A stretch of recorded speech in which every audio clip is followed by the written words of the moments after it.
Hi, my name is Jamie, and today I am doing a book review on Shades of Grey by Carolyn Reeder. And this is a novel about the aftermath of the Civil War.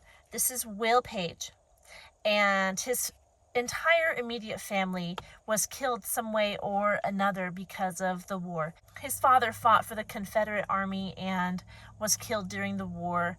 His brother was killed by the violence of some enemy soldiers. His two sisters got sick because they were malnourished because soldiers had taken a lot of their food and they died.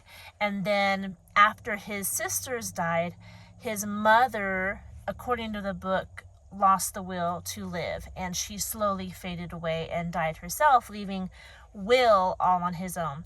And he had to go live with extended family, his mother's sister's family.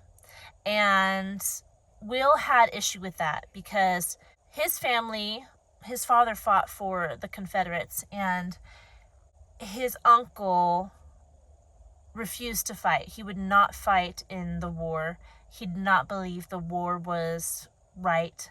And because he did not fight, Will thought his uncle was a traitor and a coward, and he hated having to go live with his uncle. And the whole book is this conversation between good people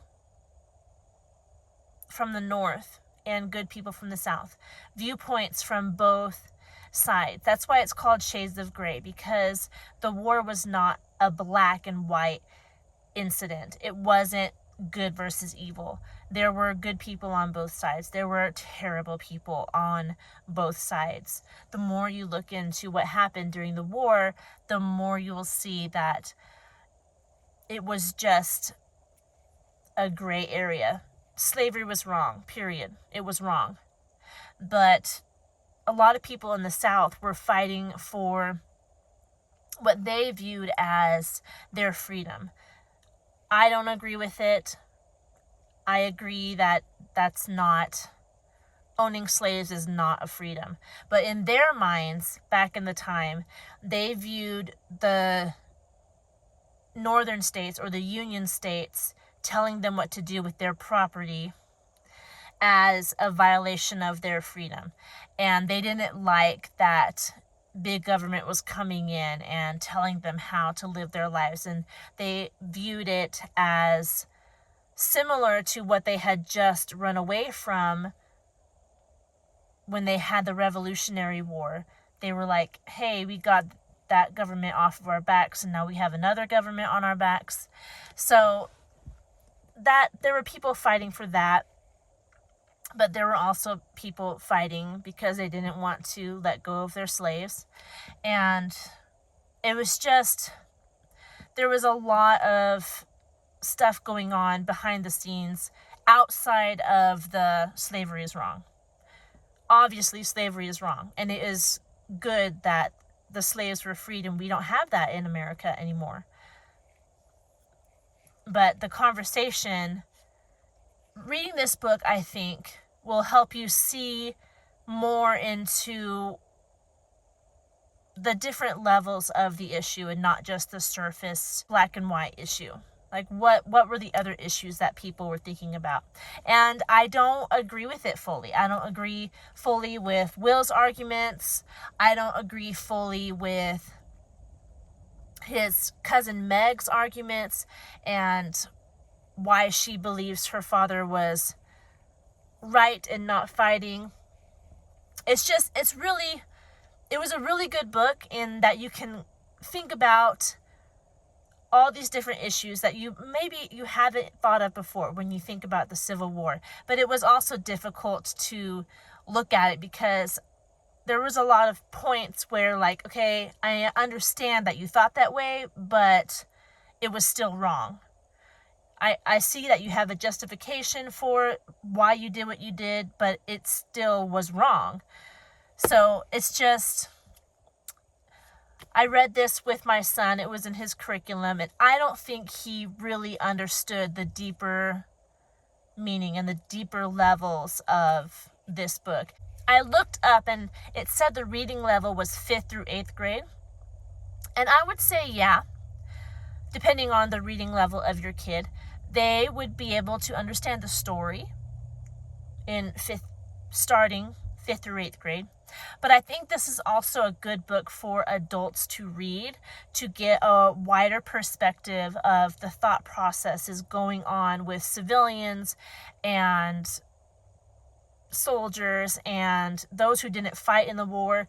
Just a better view of the different thinking of all the people involved on the many different aspects of the war. May not change how you view what happened, but it will definitely give you a better understanding of how people thought during that time.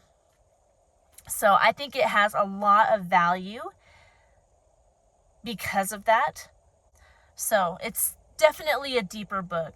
It's not surface level at all. The story is surface level. The story is easy to follow, but digging into the motivation and the conversation is, I think, a higher level of understanding than 5th through 8th graders. In any case, I do believe it's a good look at what happened, and it's a good look at what happened to the families, not just the soldiers, but the people who weren't even fighting in the war, and how it affected them and how they suffered because of stuff that was going on not even near them.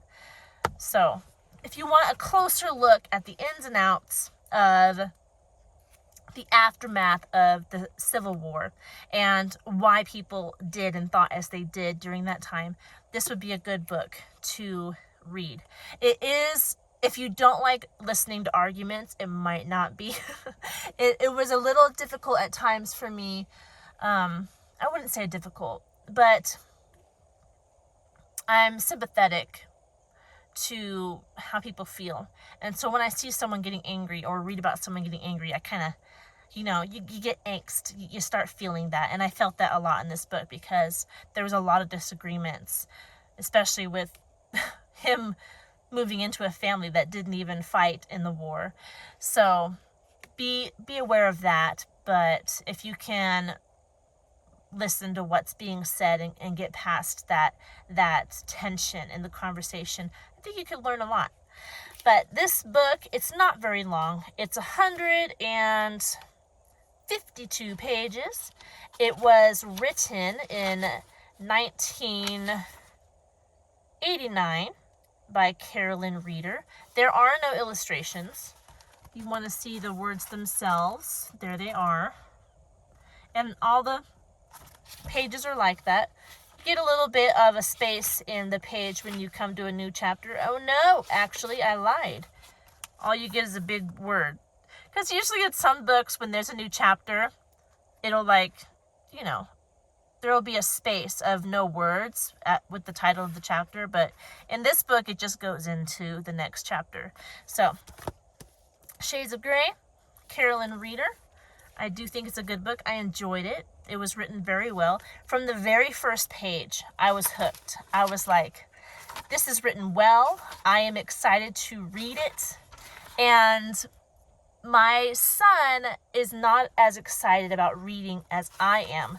So as he read this book, I was impatient for him to continue reading it because I personally wanted to read it. It was very well written and it was engaging. It made it so that I wanted to come back and be immersed in that writing style. She did a really good job of putting her sentences together in a way that was interesting for the mind to get through.